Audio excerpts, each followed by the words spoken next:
നമസ്കാരം. ഡൊണാൾഡ് ട്രംപിന്റെ ഓരോ പ്രഖ്യാപനവും ലോക വിപണിയെ വല്ലാതെ ബാധിക്കാറുണ്ട്. എന്നാൽ ഈ പ്രഖ്യാപനങ്ങൾക്ക് മിനിറ്റുകൾക്ക് മുമ്പ് ഓഹരി വിപണിയിൽ നടക്കുന്ന അസാധാരണമായ പണമിടപാടുകൾ ഇപ്പോൾ വലിയ ചർച്ചയായിരിക്കുകയാണ്. BBC പുറത്തുവിട്ട പുതിയ റിപ്പോർട്ട് പ്രകാരം ഇത് ഇൻസൈഡർ ട്രേഡിംഗ് എന്ന നിയമവിരുദ്ധ പ്രവർത്തനമാണോ എന്ന സംശയവും ബലപ്പെടുന്നുണ്ട്.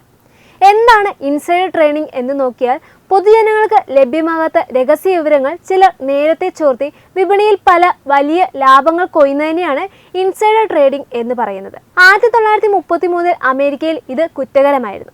വിപണിയിൽ എല്ലാവർക്കും തുല്യ അവസരം ലഭിക്കേണ്ടിടത്ത് വിവരമുള്ളവർ മാത്രം പണമുണ്ടാക്കുന്നത് സാമ്പത്തിക നീതിക്ക് നിരക്കാത്തതാണ്.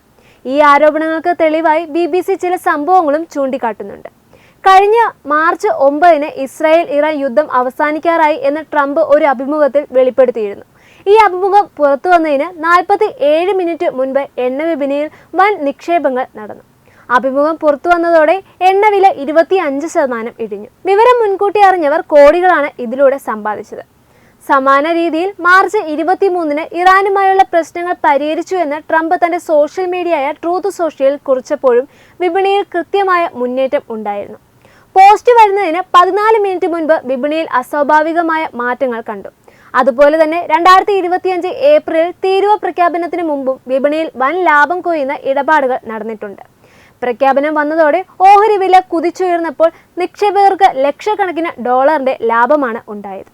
ഇത്തരം അസാധാരണമായ വിപണി നീക്കത്തിന് പിന്നിൽ ഹൈ ഫ്രീക്വൻസി ട്രേഡിംഗ് എന്നറിയപ്പെടുന്ന അൽഗോരിതമിക്സ് സംവിധാനം ഉണ്ട്. പ്രസിഡന്റ് ഒരു പ്രഖ്യാപനം നടത്തുന്നതിന് നിമിഷങ്ങൾക്ക് മുൻപ് തന്നെ വിവരങ്ങൾ അൽഗോരിതങ്ങൾക്ക് മുൻകൂട്ടി ലഭിക്കുന്നതായി സംശയിക്കപ്പെടുന്നുണ്ട്. മനുഷ്യർക്ക് തീരുമാനമെടുക്കുവാൻ കഴിയുന്നതിനേക്കാൾ വേഗത്തിൽ മില്ലി സെക്കൻഡുകൾക്കുള്ളിൽ തന്നെ ഓഹരികൾ വാങ്ങുവാനും വിൽക്കുവാനും കമ്പ്യൂട്ടർ പ്രോഗ്രാമുകൾക്ക് സാധിക്കും. ഇത് വിവരച്ചോർച്ചയുടെ വ്യാപ്തി ആഘാതവും വർദ്ധിപ്പിക്കുന്നതാണ്. പോളി മാർക്കറ്റ്, കാൽഷി തുടങ്ങിയ ഓൺലൈൻ പ്രവചന വിപണിയിലും സംശയാസ്പദമായ ഇടപാടുകൾ റിപ്പോർട്ട് ചെയ്തിട്ടുണ്ട്. ഇവിടെ ട്രംപിന്റെ മകൻ ഡൊണാൾഡ് ട്രംപ് ജൂനിയറിന് നിക്ഷേപവും ഉപദേശ സ്ഥാനവുമുണ്ട്. വെനസ്വേലൻ പ്രസിഡന്റ് നിക്കോളാസ് മഡുറോ പുറത്താകുമെന്ന് മുൻകൂട്ടി പ്രവചിച്ച് ഒരാൾ വലിയ ലാഭം നേടിയത് ഈ പ്രോഗ്രാമുകൾക്ക് വഴിയാണ്. ഇത്തരത്തിൽ അധികാര കേന്ദ്രങ്ങളിലുള്ളവർക്ക് വിവരങ്ങൾ ചോർന്നു കിട്ടുന്നുണ്ടോ എന്ന ആശങ്ക ശക്തമാകുന്നുണ്ട്. അമേരിക്കയിൽ ഇത് കുറ്റകരമാണെങ്കിലും ഇത്തരം വിവരച്ചോർച്ചകൾ അവിടെ നിന്നാണ് ഉണ്ടാകുന്നതെന്ന് കണ്ടെത്തുക എന്നത് വളരെ പ്രയാസകരമാണ്. വൈറ്റ് ഹൗസോ അമേരിക്കൻ സാമ്പത്തിക നയതന്ത്ര ഏജൻസിയായ SEC ഇക്കാര്യത്തിൽ ഇതുവരെ ഔദ്യോഗികമായി പ്രതികരിച്ചിട്ടില്ല.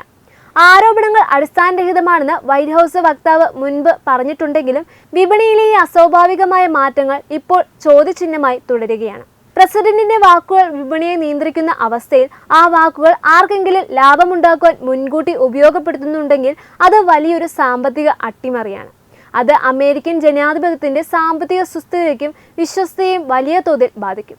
വരും ദിവസങ്ങളിൽ ഈ വിഷയത്തെ വലിയ രാഷ്ട്രീയ കോളിളക്കം സൃഷ്ടിക്കുമെന്ന് ഉറപ്പാണ്. ന്യൂസ് ഡെസ്ക് തത്വമൈ TV.